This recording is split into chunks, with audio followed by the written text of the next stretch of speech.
the next talk will be by Karim Boulabiar from the University of Tunis. And he's going to give us the missing piece of the Kakutani-Krein Representation Theorem. And I hope everything works with the screen sharing. If yes, then you can just start.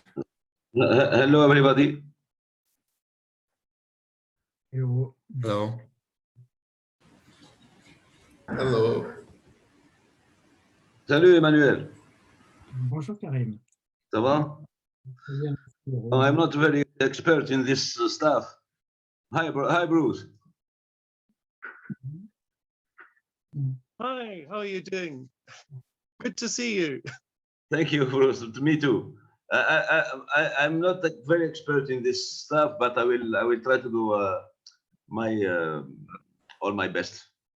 So, well, we all learn as we go. I think thank you for the organizers to give me this opportunity to give my first talk with this technology, and I'm feeling very something strange with me. I will try anyway. So today I will speak about a subject which is new. The topic that I'm interested in this time is the new concept of abstract truncated vector lattices. And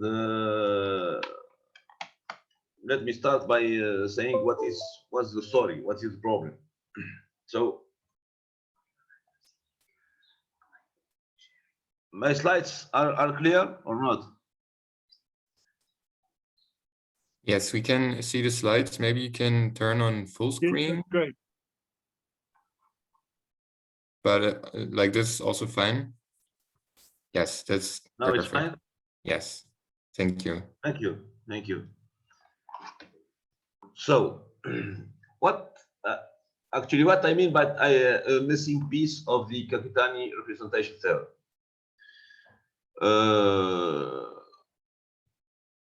Everybody knows that for any commutative C-star algebra, A with unit, there exists a compact Hausdorff space K such that A is isometrically star isomorphic to CK.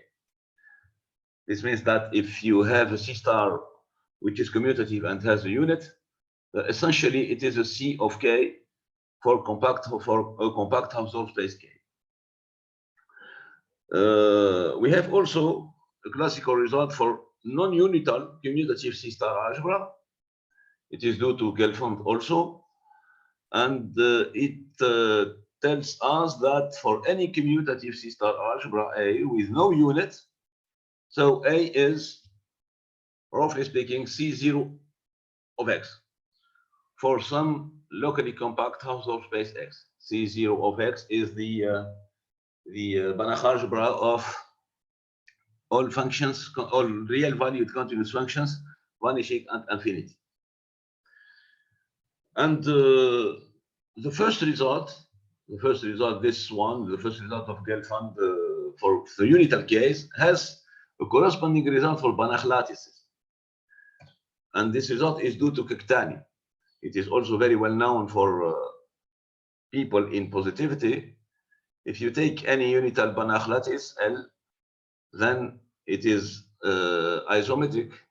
Unitary isomorphism. There exists an isometric unitary isomorphism between N and C of K for some compact Hausdorff space K. So any unital Banach lattice L is essentially a C of K. So the question now is,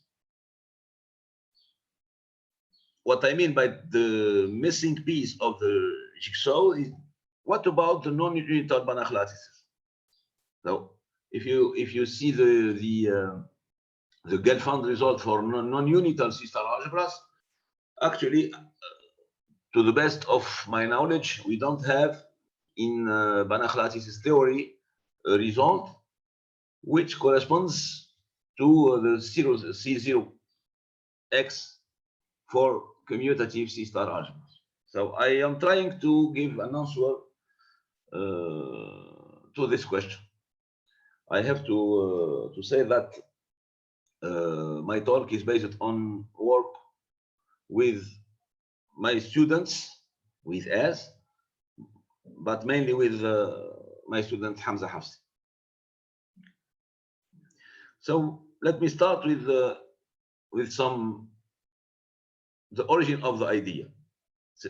This means that I will what I mean by non-unital Banach lattice. Of course, non-unital Banach lattice means that a Banach lattice which has not a unit. But what kind of Banach lattice? The origin of the idea is the classical result by Stone. Stone introduces for integral reasons the notion of truncated vector sublattice of R of x, of functions. And the definition is very simple. Vector sublattice of R to the power x is said to be a truncated vector lattice, sublattice of R of x, just if it is closed under the truncation provided by meet with the constant function 1. Look at this. Now, any vector lattice L for which one minimum f is in L, so it is called a truncated vector sublattice. And Stone introduces this class of vector sublattices of functions because it turns out that this is the natural framework for some positive linear forms to be represented by integral. And now we have in the literature the very famous Daniel-Stone theorem, which asserts that if phi is a sigma or the continuous positive linear form on a truncated vector sublattice L, then it is given by the integral. And of course, there is examples of non-truncated vector sublattices in which we don't have this representation. So here I'm showing you this slide just to tell you that the concept of truncated vector lattices is quite important for analysis and mainly in measure theory.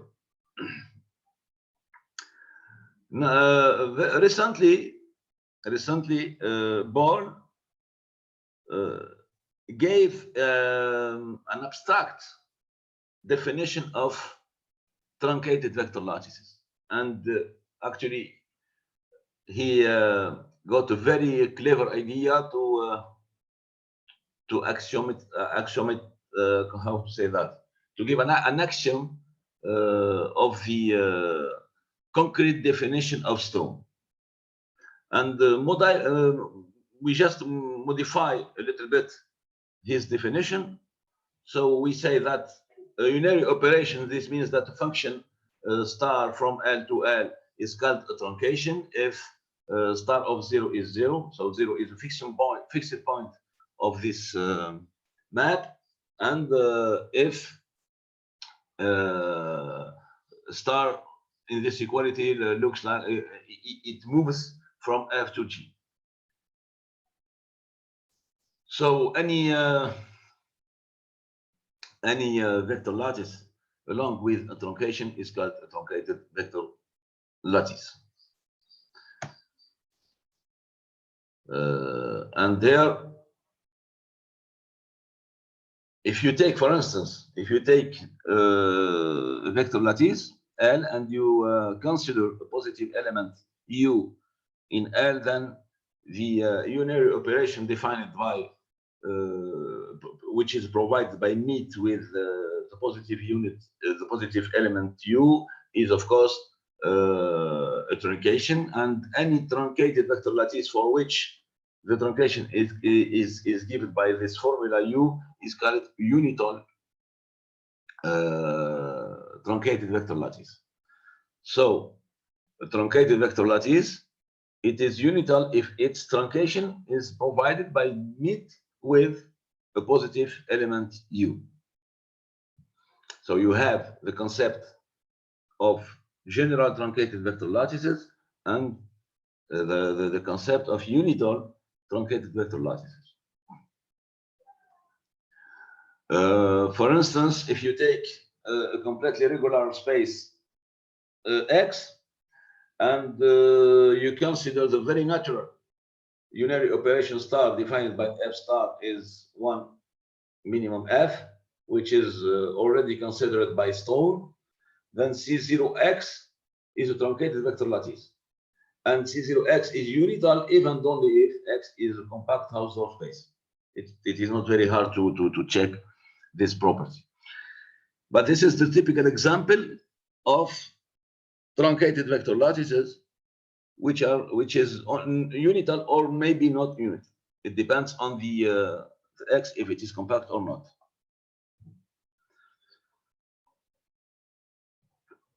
This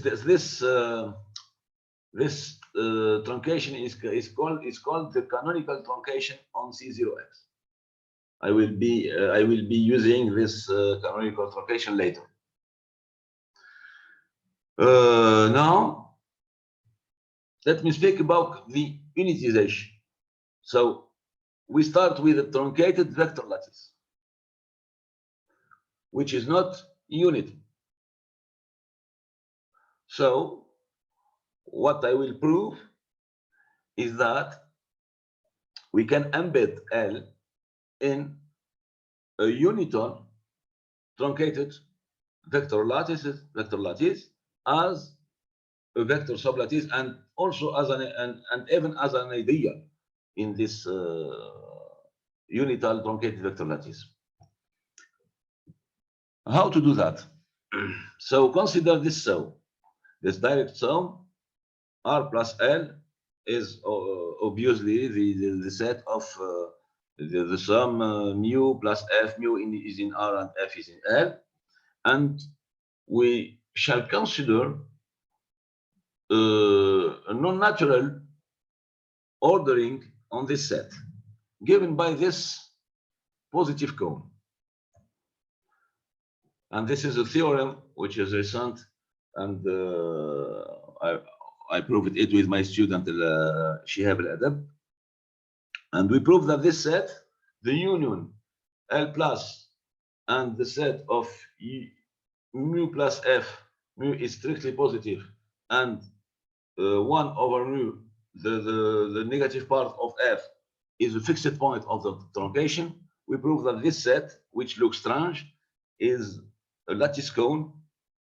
This means that UL, this direct sum, is a vector lattice, the positive cone of which is the set.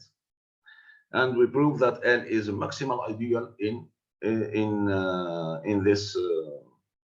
this new vector lattice. And this new vector lattice is a unital truncated vector lattice whose truncation is the real number 1. Of course, here we embed R in UL. So we have L. We start with L, which is a truncated vector lattice, which is not unital, and we can embed L in R plus L in such a manner that L becomes a maximal ideal in UL, and UL becomes a unital truncated vector lattice, the truncation unit of which is the real number 1. Then, with my student Hamza, we introduced the concept of truncated Banach lattice as follows. So let L be a Banach lattice, and the closest unit wall of L is denoted by BL. So we call L, this Banach lattice, a truncated Banach lattice, if L is equipped with a truncation such that this set, the set of all F, such that the absolute value of F is a fixed point by truncation, which we call later the unit cone of L is norm bounded. So we require this set to be norm bounded to speak about truncated Banach lattice. And if in addition this unit core coincides with the closed unit bore, we call L a quasi-unital Banach lattice. Why quasi-unital? What is the connection with unital Banach lattice? First of all, let me recall what is the unital Banach lattice. A Banach lattice L is said to be unital if its closed unital bore coincides with the order interval minus u for some positive u in L, and this positive u is the unit of L, and we know that any such Banach lattice is essentially isomorphic to C of K for some compact Hausdorff base K. This is Kakutani result.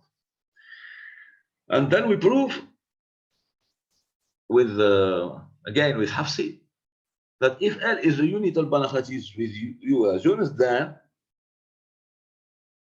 L is a unital truncated vector lattice with respect to the unary operation, a star given by provided by meet with the unit, and we prove that L is quasi-unital Banach lattice, and the unit cone is minus u and u. This result is quite expected. Which is less expected really is the following equivalence. Before that, let me give you an example. If X is non-compact, completely regular space, then C0X, because in this theorem, we are saying that any unital Banach lattice with unit, and unital Banach lattice is a quasi-unital Banach lattice. So the class of quasi-unital Banach lattices contains the class of unital Banach lattices, but it contains this class strictly, because when X is not compact, C0X is a quasi-unital Banach lattice, but it is not a unital Banach lattice. So the class of quasi-unital Banach lattice is much larger actually than the class of unital Banach lattices. And the connection between those two classes is given by I am about arriving to the main result of this talk. So if L is a truncated Banach lattice, then we prove with Hafsi again that L is quasi-unital if and only if it's so. If you start with the truncated Banach lattice F, and if you impose the condition on L to be quasi-unital, then its norm is given by the function of the gauge. Since we embed L in L plus R, the unitization of L, so we can prove that the norm actually fulfills this equality. And this theorem leads to this a central equivalence, which makes the connection, the bridge between quasi-unital Banach lattices and unital Banach lattices. So it turns out that L is quasi-unital if and only if its unitization is a unital Banach lattice. And now I hope that you see what I am doing. Now, U of L, UL is a unital Banach lattice. So U of L is C of K for some compact Hausdorff space K, and L with some proof will be C0 of X. But I need to recall that if X is completely regular space, then omega X denotes its Alexandrov compactification, and if L is a quasi-unital Banach lattice, then I have two results. First, there exists a locally compact Hausdorff space such that UL is lattice isomorphic to C of WX, and one, the real number one, which is a vector of UL, is identified with the constant function 1 on omega X. And the main result is the piece of we are looking for, the missing piece, what I called the missing piece, is the following. So there exists a locally compact Hausdorff space such that L is lattice isometric to C0X in such a manner that its truncation is identified with the canonical truncation of C0X. So now with this result, if you look at the commutative C star algebras, you have the representation with C of X in the unital case, you have the representation with C0X in the non-unital case. If now you take to the you look to the Banach lattice theory, if your Banach lattice F is unital, then Kakutani tells us that it is essentially C of K for compact Hausdorff space K, and with this result, if L is not unital but it has to be truncated Banach lattice, then it is isomorphic, lattice isomorphic, and with it is essentially a C0X, and X is locally compact Hausdorff space. Of course, if L is not unital, then this space X is just locally compact and non-compact space. As an application of this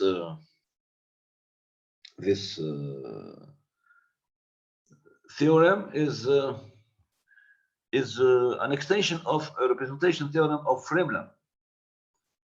Donc let L be a normal vector lattice, and we assume that the norm is phi to M norm. Phi to M norm means that this equality holds. This equality, the first equality holds. This means that your norm is an M norm, and phi to norm. This means that there is some continuity if f lambda is a net with the supremum is f, then the norm of f is the supremum of the norm of the f. This means that your norm is, roughly speaking, all the continuous. So Fremlin in 1974 proved that if the supremum, if you have a normal vector lattice, the norm of which is an M norm and is phi to norm, and if you impose the condition that the supremum of any interval or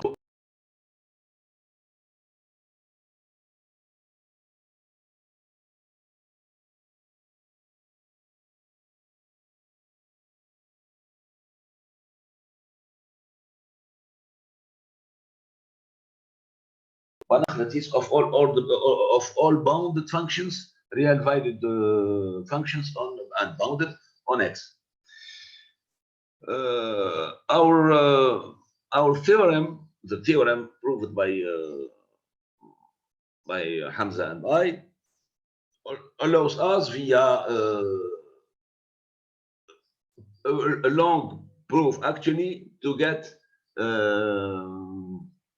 an extension of Fremlin result, and we an improvement, a considerable, let me say, a considerable improvement of the theorem of Fremlin, and this result was proved by me and my student Haji very recently. So we take also a normal vector lattice.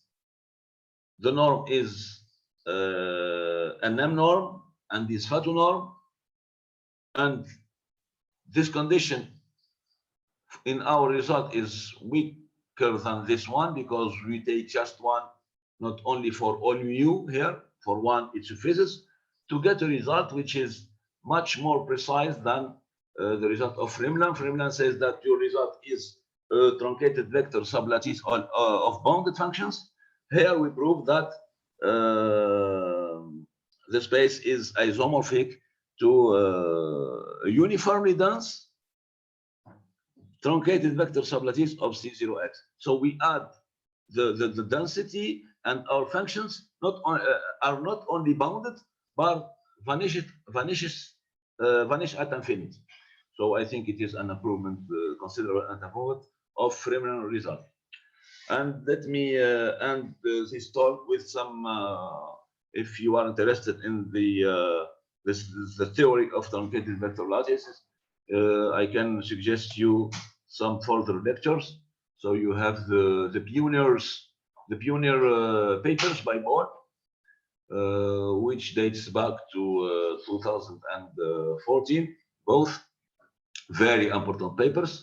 And I list also, I record a list of papers, recent papers with my students. So my Shihab al-Adab, Hamza Hafsi, Munir Mahfoudi, Rawa Haji, and I have also a paper in preparation with my student Samah Bououn. So we are working in our team on this very prolific subject. And if you are interested in this stuff, you can contact me or any one of my students, and we will be very happy to speak with you on this subject. So thank you very much for be patient to listen to this very bad English. So you know, I didn't speak English since 3 or 4 years. So I'm happy actually to get this opportunity to talk to you, and thank you very much to Amin for the big effort he made to organize, and his team, of course, to make his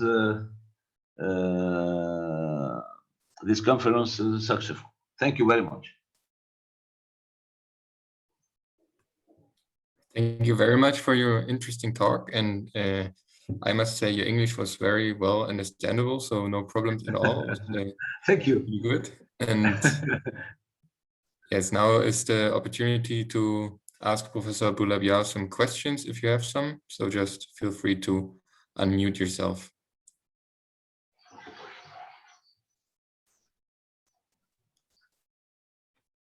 Any question? Hi, Karim. This is Pedro Tradacete from Madrid. I have a small question. Hi, Pedro. Hello. So, well, first, thank you for the very clear exposition and the interesting results. My question is a bit naive. You speak at the beginning about the definition of the truncated vector lattice as an abstract truncation, right? This unary operation you define, you call the star. Mm-hmm. And my question is whether this abstract truncation can always be seen as actually a truncation in the sense that you take the infimum with something, not necessarily in your space, but maybe in the unitization outside, or something. Yeah, exactly. So that was that's outside. Question. Actually, this is what I proved first with this result with Shihab al-Adab. We proved that if you take a truncation like this, mm-hmm. you can embed your where is the result? Unitization. In the unitization, you can you can consider this vector lattice, and you embed your L in this vector lattice, and your original truncation is provided by MIT with the real number 1 in this vector lattice. So And okay. also, So my question yes, in this, the way you embed is just by taking one. I mean, the way you embed L in this unitization is just by taking mu equal 1 plus F, or F in L. Is it that simple? no, because look at this. Which is interesting is that if you consider this direct sum with the classical, the usual order, the one that you add doesn't give you any interesting fact, because it is always orthogonal to add. So the one you add cannot be strong unit, weak unit, or any kind of other unit. Right. So you need to define this cone. If you change, you consider this complicated cone. The one you add can be, if L, if the original space satisfies some additional condition, can be a strong unit, can be a weak unit, can be a topological unit, can be a quasi. It depends on the original space L. You see what I mean? Yes, yes, yes. So you have to change, you have to consider this very complicated order. To prove that this sum is a vector lattice under this cone is very hard. Really. I can send you the paper, you will see it's about 3 or 4 pages. This is very nice. About 3 or 4 pages proof. But the natural order doesn't work. I see. Oh, very interesting. Thank you. Thank you very much, Karim. Thank you for your question. Very interesting question. Is this cone unique or not? Is this cone unique to get what? To get what you want.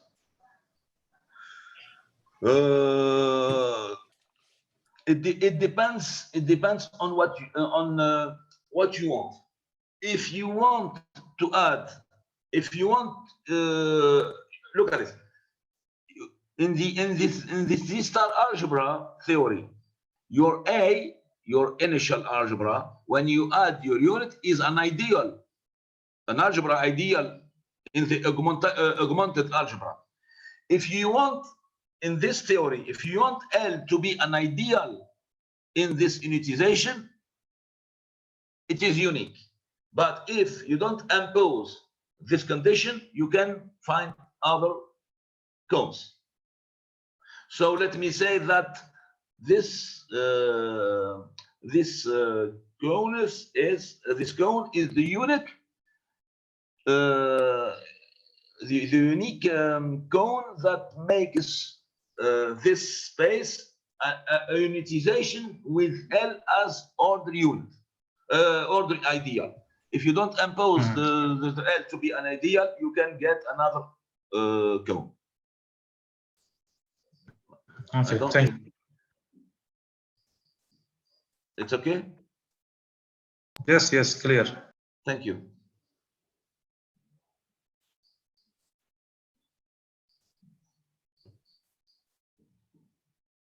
All right. Are there any other questions? What about norm, if the space is equipped with a norm? We have a paper with Hamza, and we proved that if L is a normed vector lattice, then its unitization can be equipped with many norms, and we proved also that there is a minimal norm and maximal norm. And this is a very recent paper in positivity, if you are interested in. Okay, thank you. Well.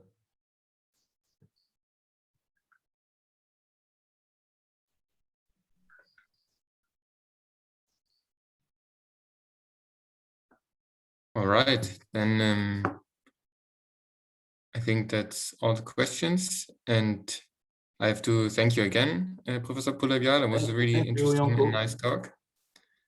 And thank you very much, and nice to meet you, Yanko. yes, Yanko, yes, Yanko. Nice to meet you, Yanko. Thank you very much Thanks. for your work as a chair. Thank you. Thank you. It's my pleasure. Thank you very much. All right, so now we have a